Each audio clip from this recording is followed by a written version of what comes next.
రేవంత్ రెడ్డి గారి నాయకత్వంలో ఈ రాష్ట్రంలో ప్రజాపాలన అధికారంలోకి వచ్చినాక గతంలో బీఆర్ఎస్ పార్టీ చేసినటువంటి రైతు వ్యతిరేక విధానాలతోటి చాలా అప్పుడు విసిగిపోయినరు.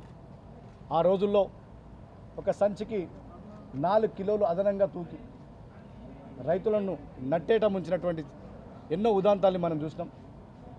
కాంగ్రెస్ పార్టీ ప్రభుత్వం అధికారంలోకి వచ్చినాక గత 2 సంవత్సరాల నుంచి రైతన్నకు ఏ ఇబ్బంది పెట్టకుండా తప్ప తాలుతో సంబంధం లేకుండా కటింగ్ లేకుండా ధాన్యాన్ని కొనుగోలు చేసినటువంటి సందర్భం ప్రతి రైతన్నకు తెలుసు.